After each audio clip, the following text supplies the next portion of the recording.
بسم اللہ الرحمن الرحیم۔ ناظرین السلام علیکم، میں ہوں آپ کو میزبان صابر شاکر وفاقی دارالحکومت اسلام آباد سے۔ انڈیا سے کچھ خبریں ہیں، کچھ اچھی خبریں ہیں اور کچھ حسب معمول ایسی ہیں کہ جہاں پہ سوائے اس کے کہ انتہا پسندی اور دہشت گردی اور کچھ بھی نہیں ہے، اور اس کو فروغ دیا جا رہا ہے باقاعدہ طور پہ۔ یہ تو پہلے بھی چیزیں آ چکی ہیں کہ اب مسلمان خواتین جو ہیں وہ زیر عتاب ہیں انڈیا میں، اور ان کو کسی مختلف طریقوں سے باقاعدہ طور پہ ان کو رسوا کیا جاتا ہے۔ اور اس طریقے سے آپ کو معلوم ہے کہ ویب سائٹس بنی ہوئی ہیں اور نیٹ کے ذریعے، سوشل میڈیا کے ذریعے خواتین کی تصویریں لگا کے، مسلمان خواتین کی تصویریں لگا کے ان کے بارے میں کہا جاتا ہے کہ یہ برائے فروخت ہیں، اور اس میں کسی کو بھی نہیں چھوڑا گیا۔ اچھے خاصے جو وہاں پہ اچھے عہدوں پہ بھی جو مسلمان موجود ہیں ان کو بھی نہیں چھوڑا گیا، ان کی بیگمات، ان کی خواتین کی تصویریں مختلف طریقوں سے لیں اور اس کے بعد اس ایپ کے ذریعے پھیلا دی گئیں۔ تو یہ چیزیں ہو رہی ہیں۔ اب ایک اور کام ہو گیا ہے، انتہا پسندی کا معاملہ ہم آپ کو بتاتے ہیں کہ بھارت میں، یورپ میں تو چل ہی رہا تھا، فرانس وغیرہ میں تو یہ ساری چیزیں آ رہی تھیں، اب انڈیا بھی آہستہ آہستہ اس طرف آ رہا ہے۔ بھارت میں جی حجاب پہ پابندی لگا دی گئی ہے، حجاب اور دستانے پہننے پہ خواتین کے، اور اس پہ مسلم طالبات کو کلاس سے نکالنے کا سلسلہ شروع ہو چکا ہے،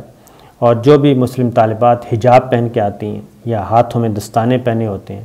تو ان کو کلاس روم میں بیٹھنے کی اجازت نہیں ہے۔ یہ کوئی قانون سازی نہیں ہوئی بلکہ زبانی حکم صادر ہوا ہے، کیونکہ قانون سازی کرتے ہیں تو اس سے شور مچتا ہے۔ اور یہ ایک کالج نے حجاب اور دستانے پہننے پر 6 مسلم طالبات کو کلاس سے بے دخل کر کے ان کا داخلہ مکمل طور پہ بند کر دیا۔ یہ بھارتی ریاست ہے کرناٹکا، اس کے ایک ضلع میں ایک سکول میں یہ واقعہ ہوا، گرلز کالج تھا، زیر تعلیم 18 سالہ الماس اور ان کی 5 دوستوں کو کلاس ٹیچر نے حجاب پہننے پر کلاس سے باہر نکال دیا اور داخلے پر مکمل پابندی عائد کر دی، اور پہلے سے کوئی قانون نہیں، کوئی کچھ نہیں۔ تو انہوں نے، تو طالبات نے یہی بتایا، انہوں نے کہا جب ہم کلاس روم میں پہنچے دروازے تک تو وہاں پہ پتہ چلا کہ جی ہمیں اندر نہیں آنے دیا جا رہا، اور معلوم ہوا کہ جی انتظامیہ نے یہ کام کیا ہے، اور اس لیے یہ اسکول انتظامیہ کا یہ کام ہے۔ اسکول انتظامیہ سے پوچھا گیا کہ یہ کہاں سے شروع ہو گیا سلسلہ، تو بتایا گیا کہ یہ اوپر سے حکم آیا ہے اور یہ سلسلہ اسی لیے شامل کیا گیا ہے، اور انہوں نے کہا جی ہم نے یونیفارم تبدیل کر دی ہے، تو یونیفارم میں یہ حجاب اور یہ سب کچھ کیسے آ گئے۔ مسلم خواتین کا میں نے آپ کو پہلے ہی بتا دیا ہے، لیکن یہ سب کچھ صرف یہی نہیں ہو رہا، بلکہ مسلمان ملکوں کو زیادہ بدنام کیا جاتا ہے۔ چھوٹا سا واقعہ ہوتا ہے اور اس کو اچھالا جاتا ہے، اور بلکہ اب تو یہ ہے کہ پاکستان میں بھی ایسے عناصر موجود ہیں کہ پچھلے دنوں یہاں پہ خیبر پختونخوا میں، اور یہ ہوا کہ پنجاب میں بھی ہوا خیبر پختونخوا میں، کہ کہا گیا کہ جو بچیاں آتی ہیں وہ سر ڈھانپ کے آئیں، یعنی کہ اسکارف لے کے آئیں، یہ تعلیمی اداروں میں کہا گیا۔ اس پہ یہاں پہ ہمارے پاکستان میں سوشل میڈیا پہ کوئی 2-4 خواتین ہیں، انہوں نے وہ ادھم مچایا کہ آپ تصور نہیں کر سکتے۔ تو ہم کیا رونا روئیں کہ انڈیا کی کیا مذمت کریں، یہاں پہ بھی ایسے عناصر موجود ہیں کہ نہیں یہ بڑی قیامت آ جائے گی، پتہ نہیں کیا ہو گیا۔ جبکہ یہ سلسلہ، یہ جو یورپ میں اور انڈیا میں جس چیز کو ہتھیار کے طور پہ استعمال کیا جاتا ہے بے عزت کرنے کے لیے، پاکستان میں بھی ایسے عناصر موجود ہیں جو نہیں چاہتے کہ یہ کام ہو، بلکہ اس کو کوئی فاشزم سے کہہ دیتا ہے، تشبیہ دے دیتا ہے، کوئی کسی سے کوئی بنیاد پرستی سے، تو یہ ہوتا ہے۔ لیکن بہرحال یہ سلسلہ، لیکن ایک اچھی خبر آئی ہے جی، اچھی خبر یہ آئی ہے کہ بھارت کی عدالت نے ایک حکم صادر کیا ہے۔ جو کچھ یہ کرنے جا رہے تھے، مسلمانوں کا قتل عام اور نسل کشی کرنے جا رہے تھے، تو عدالت کے ذریعے اس کو کنٹرول کرنے کی کوشش کی، اور پورا واقعہ آپ کے علم میں ہے۔ 200 ہندو چاہیے جو کہ 2 لاکھ اور 20 لاکھ مسلمانوں کو مارنے کے لیے کافی ہیں۔ تو یہ جو ایک اجتماع ہوا تھا، انتہا پسندوں کا جلسہ ہوا تھا، اس میں یہ سارا کچھ کیا گیا تھا۔ تو معاملہ پھر عدالت میں پہنچ گیا بھارت کی، اور وہاں پہ یہ خبر، اس پہ ہیئرنگ ہوئی،